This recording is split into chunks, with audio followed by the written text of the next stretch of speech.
All right, good morning, everyone. Thank you for joining us today. My name is Amy Michael. I'm the Executive Director of Marketing and Missions here at Erikson Institute. And I am joined today with our President, Mariana Souto-Manning, as well as Sandra Osorio, our Associate Professor of Raciolinguistic Justice and the Director of Teacher Education. Today, we're going to be speaking to you about our reimagined degree, our Master's in Early Childhood Education, with triple endorsement, and really why this program is fantastic and will benefit the communities that our graduates serve as well. So our presentation is going to be a moderated Q&A, and then we'll open it up for you guys if you have questions along the way. And before we really begin the conversation, I'm going to hand it off to our president, who's going to speak a little bit more and start us off with a few words. Hi, everyone. Thank you so very much for joining us today. My name is Mariana Souto-Manning. It is a pleasure to be here with you today. The teacher education program at Erikson is so very important on a very personal level. So I wanted to start with a couple of stories. One of them is the story of my own grandmother who was excluded from schooling. And that really led to my resolve to never exclude and always err toward the inclusion of children. Of course, that she was in Brazil, she was physically excluded from schooling. She did not learn how to read and write. When she was in her 60s, I was able to teach her how to draw her name so that she wouldn't have her thumbprint stamped on her national ID. And so that led to my resolve to support women, especially, she was a domestic worker, and women, especially from backgrounds that did not afford lots of wealth and access, to have access to schooling, to have access to higher education. I myself, when I immigrated to the United States, I started my own education in a community college. And I didn't do that because I did not pass the SAT or ACT. I didn't think that I was capable of scoring high enough. Even though now I'm president of Erikson, I have been a professor at Columbia University in New York.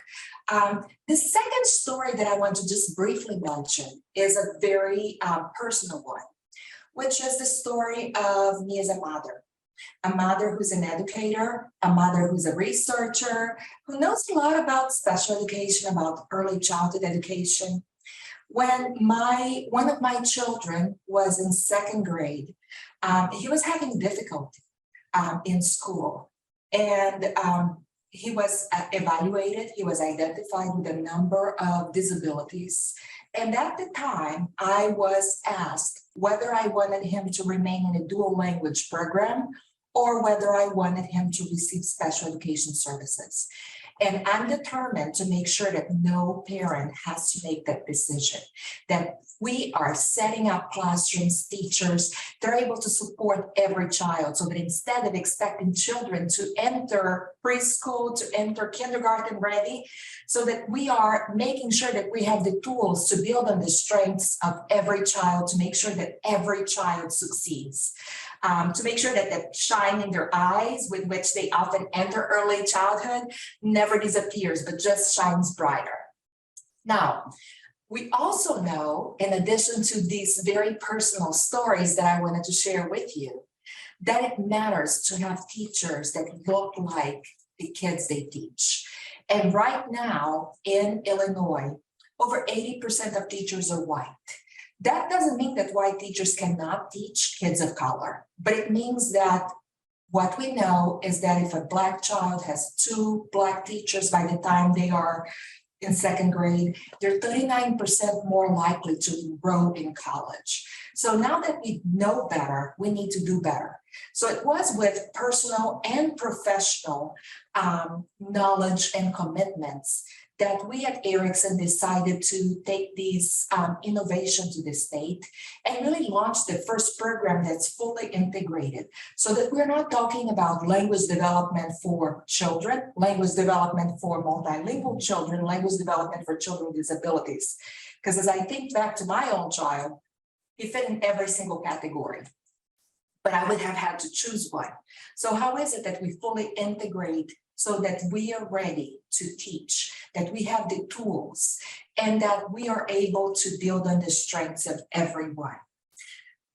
We also know in terms of Erikson graduates that there is a huge network of teachers, a huge network of professionals. So part of this program, and I know that Dr. Osorio is going to be talking more about it, is really a professional community of learners. Because as teachers, I know as a teacher, and I taught for many years, in fact, right behind me, serendipitously, is the Teacher of the Year of 2003 award. But I taught for many years. I taught toddlers, preschoolers, pre-Kers, kindergarten, first and second grade. And in teaching, I knew how hard some questions, some situations were. And I was only able to keep in the profession because I had a network of support.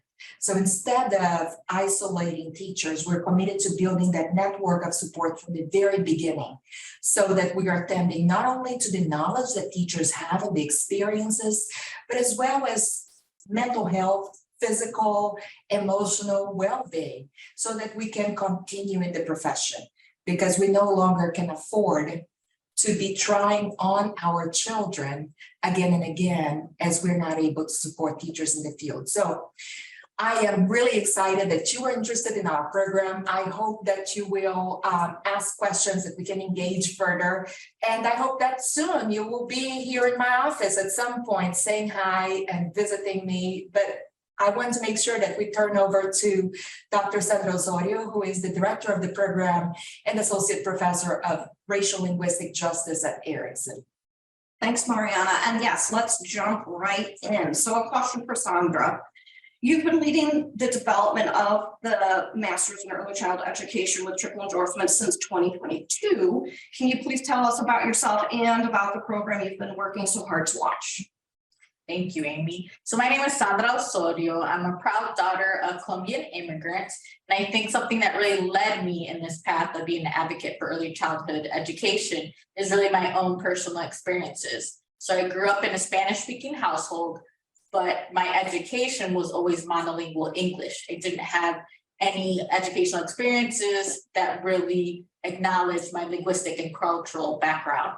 And so that really has led me to do this work. And so when it comes to Erikson, we reimagined our teacher licensure program and did this triple endorsement. What is very different about this program is the integrated fashion. And so if you look at a typical teacher education program, they will have bilingual courses over here, they'll have special education courses over here, but the classes aren't really talking to each other. Also, an issue I personally experienced was that you have like that one course, like I had one course in special education, and that was supposed to encompass everything and prepare me to be a teacher, where I didn't feel prepared, right? I felt like I was very ill prepared and had to ask for a lot of help to make sure that my students were receiving the type of education that they deserve. So with this integrated fashion, all the courses, the 12 courses, are talking about early childhood, about multilingualism, and about children with identified disabilities and needs. And so we're really building it off of each other in a cyclical manner. Also with this program, what we have is post-graduation, a 2-year professional learning community. And so we really don't want to just recruit individuals into the field of education, but we want to retain them. And we recognize that that means that we have to have a supportive environment. And so post-graduation, there's this 2-year professional learning community. I would just add that one of the things that was huge, one of the things that were huge for me as I became a teacher in the United States, even though I had already been a teacher in Brazil and had been certified, but my certification was not valid here, was the cost. As I mentioned, my grandmother was a domestic worker. I immigrated to the United States with $50. And I could not afford it. So we wanted to also make sure that people who were committed to serving divested communities, serving communities of color, that you were not burdened by the tuition costs. And I wanted to make sure as Erikson president to make Erikson accessible. So one of the exciting things about this program, and it's pretty unique, is that as of now, all the faculty members are Latina and Black. It doesn't matter if you have an endorsement already. I think that a lot of times the endorsement and the knowledge are different, right? Just because you have an endorsement in ESL, it doesn't necessarily mean that you know how to support that child's navigation of the culture of home and the culture of school. So I hope that that won't deter any of you from applying. So thanks, Sandra, for that. I have another question for you. And you've touched a little bit on this, but maybe there's a few other points you can talk about. What makes this program different from other masters in early childhood education? Yeah, I think definitely that integrated format, talking a little bit more about that integrated format, we've also had to rethink how we as faculty are teaching it, right? Because we want to give the best expertise possible to the students in the program. And so there's different components of a course might be team taught by two professors, right? I have a colleague that is very strong background of multilingualism and special education. And so she might do a portion of the course just to make sure you all are getting the highest quality of education and getting the latest research that's out there in the field.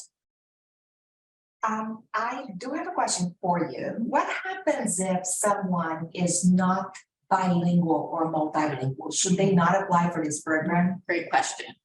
If you're not bilingual or multilingual, you're definitely welcome into this course. You would get the ESL endorsement because we want to recognize that you don't have to be bilingual yourself to acknowledge and build off the strengths that the child is bringing into the classroom, right? You can still do that work very much. Absolutely. I think one question I also have in thinking about this degree is something that we talk about a lot internally, reflective practice, and maybe you can tell us a little bit about what that means for this particular degree program. Yeah, reflective practice is super important at Erikson, and it's really just about recognizing our own positionality, right, in the work that we're trying to do, and also making sure that we're taking care of ourselves. The work that we do in the field, it's a lot, right? And so we need to build community, and that's why we are using this cohort model in this program. We have the PLC post-graduation, but that reflective practice is really just to support you to be thinking about how you're also growing as you go through the program. So a lot of times early childhood teachers are positioned or think of themselves as disembodied. I can tell you how many times at the end of the day, I had a headache and I realized that I hadn't gone to the bathroom or drank water. And so those very human needs are centered, but it's also about understanding why we're doing what we're doing, right? It's like, okay, I'm doing this and this is why, and this is how it fits within learning. Here's how it fits within development. So those are really exciting things. I did, I'll go on a little tangent here just to say I did do a study that showed that early childhood teachers teaching in disinvested communities experience very high stress levels. And so we want to make sure that by design, we are focusing on well-being. This program is not resident specific. You may be part of it if you were in the suburbs of Chicago.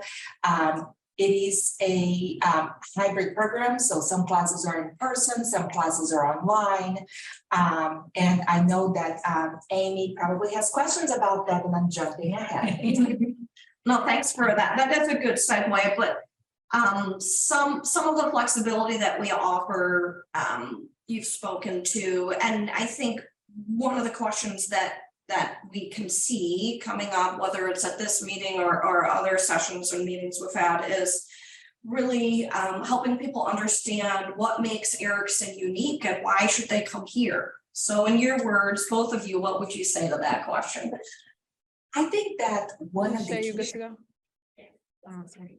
Ms. Jennifer, you good to go? Yes. Somebody is off mute, so if you put yourself on mute, that would be great. So one of the special things about Erikson is really the community that Erikson has. As I came into the presidency of Erikson a couple of years ago, as I traveled throughout the state, from the Lieutenant Governor, Juliana Stratton, to judges, to senators, to leaders of organizations, to teachers, to community organizers, they all are linked to Erikson. So you are becoming part of this network of support. I would say that the second thing that I think is amazing about Erikson is that there is an academic support center in terms of success. So you do have free access to tutors who will work with you on papers, who will work with you on a variety of terms of related to courses. And I would say that the third thing is that students have access to free therapy mental health services. So those are things that I wish that I had as I was trying to navigate teacher education program and certification. And just to build off of that, I think the curriculum is very much equity focused. We want you to look at the child holistically, but we're also looking at you as the student holistically, as Mariana shared. We're really making sure that you are supported in every aspect of your life, not just the schooling. So we're not just looking at you as a student, we're looking at you as an individual and how can we best support all.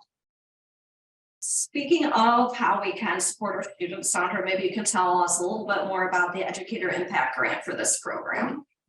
So the Educator Impact Grant offers full tuition and student fees for qualified individuals. And so the application process is after you have applied to the program and been admitted to the program, you will say you're interested, sign up for an interview and be interviewed by myself as the program director, as well as another faculty member. The kind of questions that we're asking you is really about what kind of communities you want to work with. Why do you want to work with those communities? How do your own identities, right, impact that work that you want to do? And so that's really what we're trying to do through the program. And so we just want to hear where you are in that journey. Thanks, Sandra. Just wanted to do an audio check. Can you guys hear us okay? Is everything good? Maybe a thumbs up? Yes. Excellent. All right, thanks. Just wanted to do that check in there. All right, so my next question is for both of you. What excites you most about this program as it relates to the outcomes for our young children? Do you want to get started or do you want me to? Sure. Well, what I want for kids like mine, regardless of the level of education, the level of income, for kids to have access to education that will allow them to reach their full potential. We know the work that we do at Erikson is of very high quality, and we want to make sure that the communities that need the most will actually have teachers there. Not teachers for 6 weeks or teachers for 2 months, but really teachers who will stay there because we know that it matters. Continuity matters. Transition is really disruptive. So we want to make sure that we are having an impact for children who have felt excluded, for families who have felt that they did not have access to the same level of education. And we want to make sure that children who have a variety of abilities, that have different language practices from what is deemed the norm at school, that they will feel a sense of belonging that is on par with everyone else, that they don't feel that they have to choose between the home language and the school language, and that their home language is worse than the school language and so on. So it's really about changing how we see children, but also changing the impact in terms of the communities that we're serving very deliberately. And very similar to that, I'm just excited about us getting high quality teachers that we're going to train into those underinvested communities, right? Teachers that are going to see the whole child, not see the language as a problem, not know how to serve their identified disabilities, but really teachers that have a strong foundation in all those endorsement areas and are able to have the tools to be successful with that child. And I would say that one of the things that I was thinking as you were sharing your response is really the fact that in a lot of ways, we lose a lot within the early years. Mm-hmm. So one of the reasons why you hear me as having an accent is that I didn't learn English until after the early childhood years. And so it's important for us to open up opportunities as opposed to closing them down. And in a lot of ways, children get those messages. So one of my kids was at one point making fun of how I said study and other words because it sounded funny to him. And my oldest child said, you know what it means that she has an accent? It means that her Portuguese bleeds through and it's so strong that it's in everything that she does. So I share that to say that no child should have to come home and make fun of their parents because their parents speak in ways that are different from school, that we really need to be inclusive, that we need to be affirming, that we need to make sure that we provide the supports, the opportunities so that children, families can reach their full potential. Thank you. I think, a question for Sandra, and I can pitch in where needed on this one, but if we can talk a little bit about the admissions requirements for this degree program and deadlines. Yes, happy to. So when it comes to admission requirements, the application, and you should include your resume, you should include 2 letters of recommendations. You will have 2 short essay questions that you have to answer. It's about 250 to 500 words. And then transcripts. When you submit your application, we can accept unofficial transcripts, but by the time you're accepted in the program, you have to have official transcripts shipped to Erikson. When it comes to application deadlines for you to have on the radar for the summer cohort, classes start May 15th. So the last day we will accept applications is April 21st. For the fall cohort, we'll accept applications to August 4th. Amy, I've seen a lot of questions come through the chat about the program structure and about if there's an online program. Would this be an appropriate time? You have exactly where I was headed with the segue to the Q&A. Okay. So let me talk a little bit about the summer and fall cohort structure. And so there are 12 courses. Each course is 3 hours. Of the 12 courses, 4 of them are given in a remote fashion. So you will have 4 of them that are fully remote. So what that looks like for summer students is that in the summer, if an individual is full-time, they would take 4 courses, 2 nights a week. Courses are given at night because we recognize that a lot of the students that participate in the program might be working professionals. So for summer, classes will be 5 to 9:30 with a half hour in between 2 of the classes in order to give you a dinner break. It is not too late to apply for summer. The application deadline for summer is April 21st. But I would say if I were applying, I would apply earlier because as people apply to especially if you're interested in the impact grants, because those are processed as people apply for them. And there is a limited number of them. So you want to make sure it's not first come, first serve, obviously, but you have a higher chance of qualifying if you apply earlier. The other thing that I was going to say is I remember because I immigrated from Brazil, not having folks who could write me letters. Mm-hmm. So, and that really was another thing that kept me from applying to a 4-year college at the time that I entered a community college, which then I transferred. So a lot of times you may have gone to school many years before, you may not have contacts, or some folks who are some folks who have known you and know about you with young children, who know about your commitments. It doesn't have to be a super long letter. It's really just a letter vouching for you sharing some of the experiences. The other thing that I would say is, I remember when I first heard the 250 or 500 words, I'm like, what is that? So 250 words is 1 page double spaced or half a page single spaced. So that's what we're talking about. When we're talking about essays, we're not talking about multiple pages. Like the 2 answers should probably fit in 1 page. So don't stress over it. It's really, we want to know you. We want to know like, what are some of your commitments, some of your interests. So I just thought I would share that.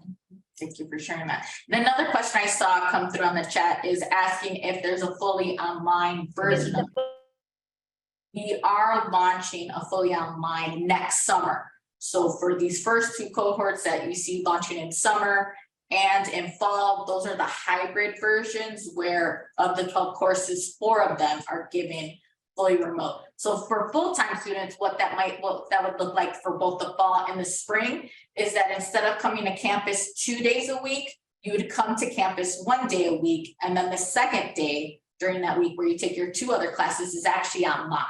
So we did that to order to eliminate the number of times you come to campus, recognizing that individuals are busy working. Absolutely. So we have another question here. You mentioned that if someone is not bilingual, they would still receive the English as a second language endorsement. Do they still receive the other 2 endorsements as well? Yes, they do. And I would say one of the things, because I've gotten this question many times. So I would say that not only do they we don't issue the endorsements. To be endorsed, you have to, the state has to do it. So if you end up that you only want to get certified in early childhood education, that's fine. You don't have to apply for the other 2 at the state level, but you would still have that knowledge. But if anyone graduating from the program is eligible for 3 certifications: early childhood education, early childhood special education, and bilingual education if you're bilingual, or early childhood education, special education, and ESL supporting English language learners, multilingual learners. So the eligibility doesn't mean that you're forced to get certified in those areas, but you can if you wish. And we shouldn't forget, of course, that this is also preparation for your Pell. Okay, so there's another question here. Let me just scroll to this. And Kaylee, it is okay if you already have an ESL endorsement. One thing to note on that, if you have an endorsement, there is no way for you to opt out of any of the courses. So you will still take all 12 courses because we are doing it in an integrated fashion. So you might be building off the knowledge you already have, right? And you won't have to take anything to do the endorsement again, but you will still have that content. And at the end of the 36 credit hours, you will have a master's degree. So the full-time program is 1 year and the part-time program is 2 years. And I will defer to Sandra Osorio to answer questions about classes for the summer. Yeah, so when it comes to summer, if you go full-time, it's 4 courses, 2 nights a week. And then if you go part-time, it's 2 courses, 1 night a week. So that means that if I'm full-time, I would come to Erikson on Tuesday from 5 to 9:30 and Wednesday from 5 to 9:30. If I'm part-time, I would come in one of those days. Yes, exactly. Then in the fall, would I have to still come 2 days? So in the fall, you just do 1 day because the second day is fully remote. So you come to campus 1 day and take 2 classes and then be fully remote. And if you're part-time, you might have a semester that you're fully remote and don't come to campus at all. One thing that we haven't talked specifically about, but maybe the audience would be interested in, is the student teaching. Question. So student teaching is 10 weeks. If you are currently in a placement where you're working with children, that can count as your student teaching. They'll just be structured in a different fashion because we want to make sure that we are recognizing the assets that you already have and building off of that. But we do also want to make sure for the ESL bilingual endorsement, you need to have 100 hours with multilingual children. And so if you do not have multilingual children in your current setting, we would make sure to get you that experience. The same thing with students with identified disabilities. If you currently don't have that population in your placement and serving that population, we would make sure to get you those experiences. Thank you. So a question came up here, does past experience count? Past experience when it comes to multilingual and students with identified disabilities. It does count, of course, when you are onboarded into the program. One of the things we do is we have like this document where we talk to you about your experiences to know what do you currently have and then what other experience might be a benefit to you to make you as best prepared as possible when you graduate. So because the program is fully integrated and mapped across 3 different credentials, and it's only 36 hours, which means it's 12 courses, which full-time is 3 semesters, part-time it goes longer. We cannot take transfer credits because there aren't electives. So if you do have credits from other institutions, unfortunately, I mean, you can transfer, but they're not going to substitute any of those 36 credit hours because those are all linked to certification requirements by the state. Other questions? I think, there's one question that I have, we just had one pop up. A little bit about do we have an internship with the program as well?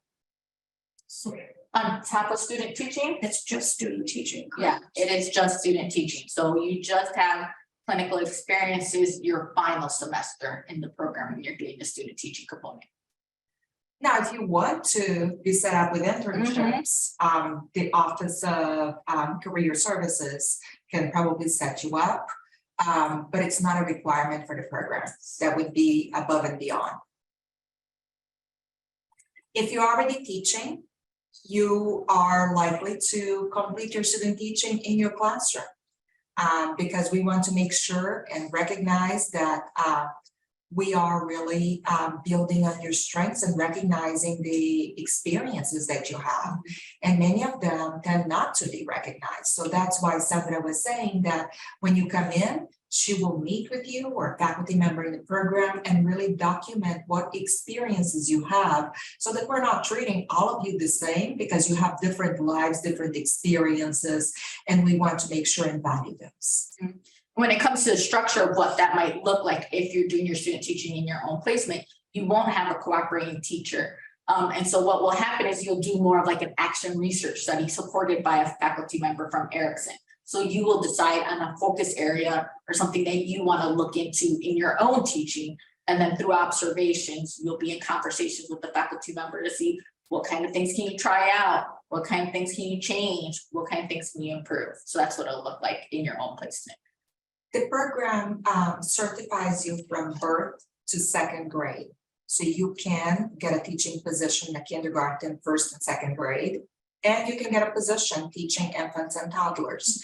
So an early childhood education certificate by the state covers those years. And I think there was a question around around the accreditation. So our master's degrees are conferred by us here at Erikson Institute for this particular degree. We are accredited just like many of the other institutions in the Chicago area and the Midwest. What the questions come in here, what about teaching home-based toddlers?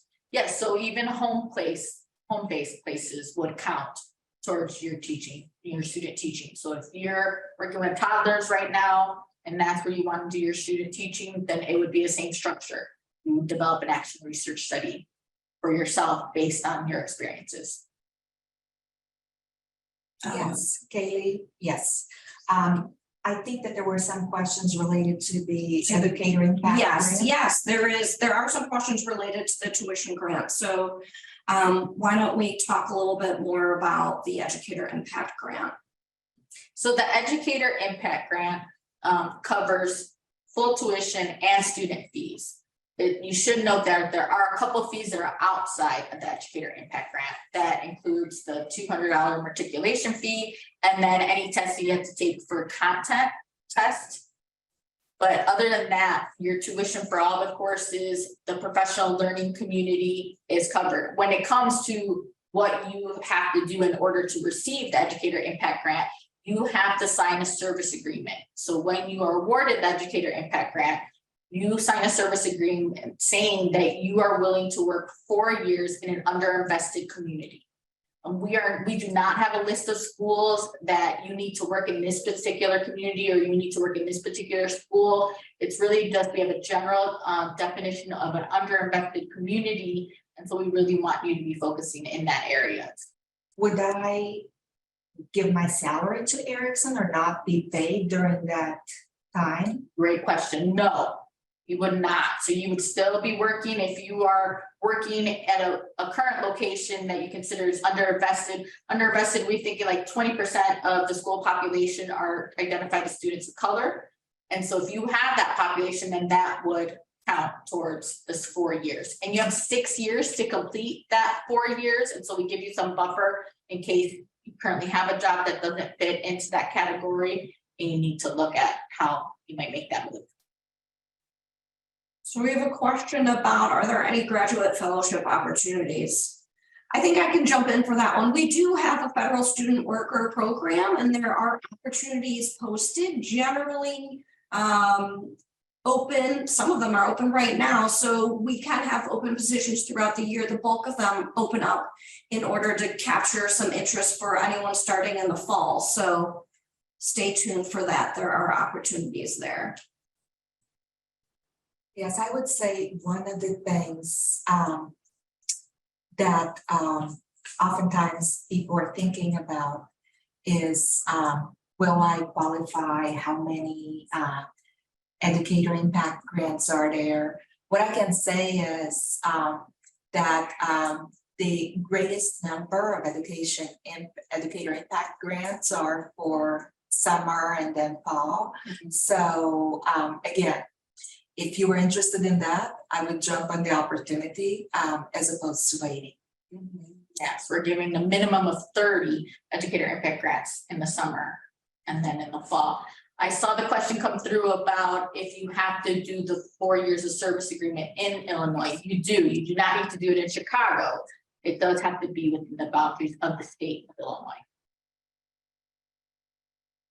I don't know if we had another one, but you've both talked a little bit about inclusion, and maybe you can tell us a little bit more about what you think inclusion is in the classroom setting on a day-to-day basis. What does that mean?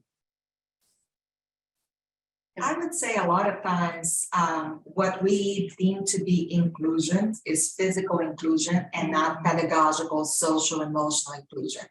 So we actually enact exclusion in the name of inclusion by marginally including kids into the classroom while giving them the message that they don't belong.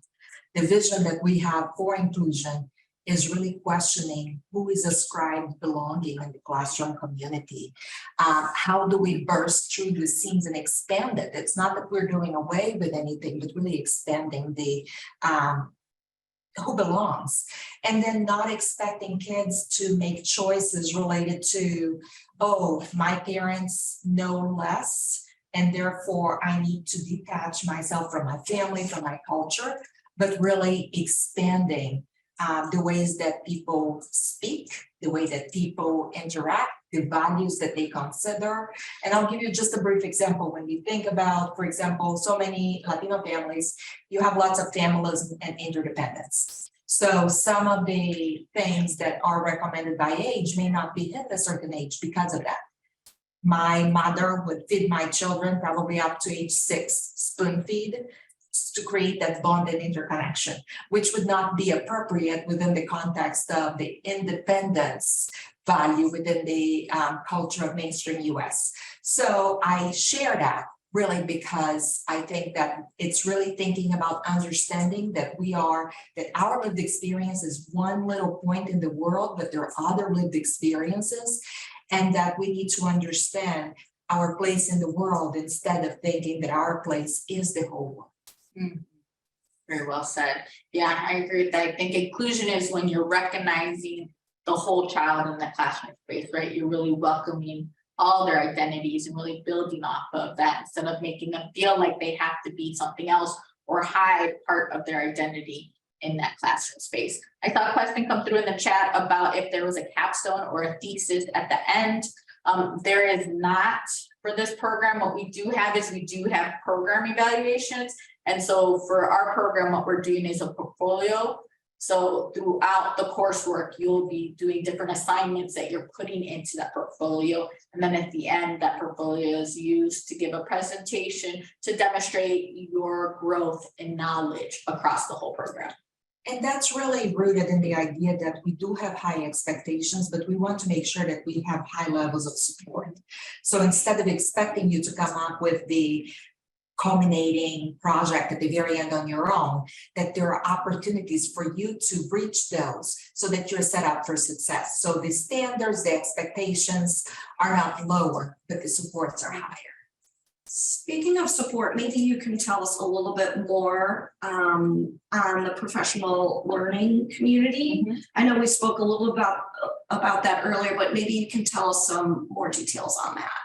Yeah, when it comes to the professional learning community, I mentioned it's 2 years post-graduation. What that will look like is it will be small groups of about 10 individuals with an Erikson faculty member, completely online.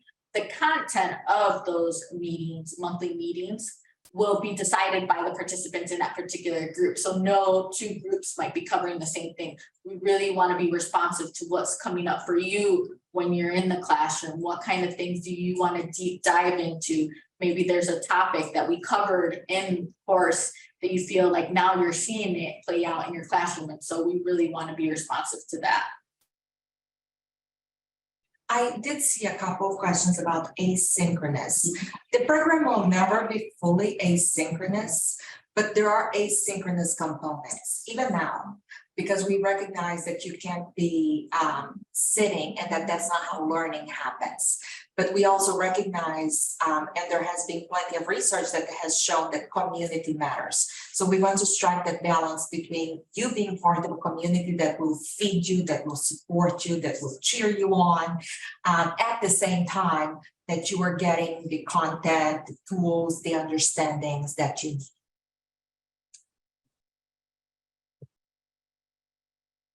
Other questions that we haven't answered? And I think we've covered most of this. I think we could do a quick recap because I think some of these questions are coming up. So as a reminder, this program, you can start in the summer or the fall. You have some upcoming deadlines. April 21st is what you mentioned for the last time to submit a complete application for the summer, and August 4th for a complete application for the fall. The fall term starts September 1st. The Educator Impact Grant is available for both terms, and you would complete that grant application after you've completed the admissions application. As a side note, of course, we are in admissions are happy to talk with you one-on-one. We also have an additional info session set up for April 19th. If you'd like to sign up, you can go to erikson.edu/events and sign up there. Or if we can put up the last slide here, we're listing our website. We've got an email and a phone number. We're happy to talk to anyone who wants to go into more specifics about their own personal experience and what you're looking for. And again, our next info session is April 19th. You'll meet with members of admissions. We'll talk about financial aid, and then we'll have a breakout session where you can again ask some questions directly to Sandra. I do have a couple of things that I would have asked if I were applying to the program. That is a great, let's head in that direction. Head in that direction. Do I have to take the MAT or the GRE? Oh, great question. We do not require that. What if I have been teaching in a preschool, but I'm an immigrant? Do I have to take the TOEFL? So we do have a requirement if English is not your primary language, and it's either the TOEFL or the IELTS. But if you did complete a degree or have been working within the context of English language and some supervisor can vouch for that, then those can be exempt. So I just wanted to get to that because that would be one of the things. What if which I did, what if I had the transcript from another country? What if I'm from the DR and did criminology or statistics there? Would that degree count as a bachelor's degree? Any bachelor's degree is acceptable. We would need your official transcript. That question just came through about ISB recognizing the endorsement. Yes, this is a program that's recognized by ISB. So this coursework will get you those endorsements. When it comes to special education, you get the special education letter of approval through the coursework, which is the 0 to 5-year-olds that you can serve. And then you are prepared to take that LBS-1 exam. So that's the exam you would have to take in order to be able to get that LBS-1 cert in order to serve 5 to 8-year-olds. Do I have to take additional coursework content to qualify for this degree to get started? No, as long as you have a bachelor's degree, then you qualify for the master's level program. And for certification as well? Mm-hmm. And then we had a question around, do you earn continuing education credits for the professional learning community? Great question. Yes, you do. You are on professional learning hours. Any other questions? So there were a couple of questions. So there was Yes. one question, so no general education requirements, that's correct, right? Can you go, I can see the Correct. question. Can you read it? So no general education requirements if I don't have a teaching degree. Right. That is, you do not. We had a question earlier about getting a copy of this. So yes, we've recorded the session. We will be sending a link to the recording post this, and you'll have that. And again, if you have specific questions, you can find information on our website. We have a degree page that's set directly to this that you can find on erikson.edu, or you can call us 312-374-5680. And lastly, but never least, you can always send us an email at admission@erikson.edu. We're happy to set up one-on-one meetings with you to go through some of these questions. And if you still want to learn more from Sandra, she also has the opportunity to meet one-on-one if you'd like to speak with her. That's what I was wondering, if folks who are applying and had other questions, even if we discuss them here, would they have to wait until April 19th? They don't have to wait till April 19th. Just pick up the phone or shoot us an email, and one of our representatives or admissions counselors will set up a meeting with you at your convenience. Any other final questions? I think that Sean asked a question. It popped up. I didn't read it. I just remember. LaShawn. We had a question. Can DACA people apply for this? Yes, they can apply for it. That is one of the things that I was very, and I'm sorry that I didn't bring it up because that was one of the aims. So the Educator Impact Grant is not a government grant, it's private philanthropy, which means that DACA students do qualify, as do what you would call underdocumented, which I call overdocumented because I've never seen more documented people than folks. So because you have to document every time that you move and all of that. But yes, so do spread the word, because that's something that has prevented many from accessing teacher certification.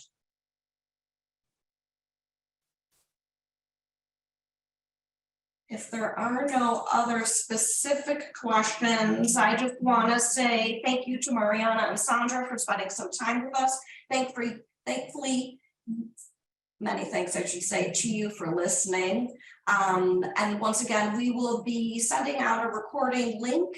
And if you have questions, please do reach out to us. We are here to help. If you are a member of a community-based organization, a district or principal supervisor, and you want to talk to us about creating a partnership or working with us to bring multiple students into this program, we are again happy to have those conversations. Those would be most welcome. You can make the same phone call or emails and they will route to the appropriate people. We're super excited to have this time with you. This is just the beginning. We're here for any other questions. And again, thank you to Sandra and for Mariana for spending some time with us. And thank you, Amy, and thank you to all of you who took time away from your day. I know that this is the middle of the teaching day, but do share the recording, and hopefully we'll have Erikson's students going through this program having great impact. We want to make sure that we are really changing classrooms so that every classroom is welcoming, is inclusive, and that children feel belonging. Thank you. Yeah. Thank you.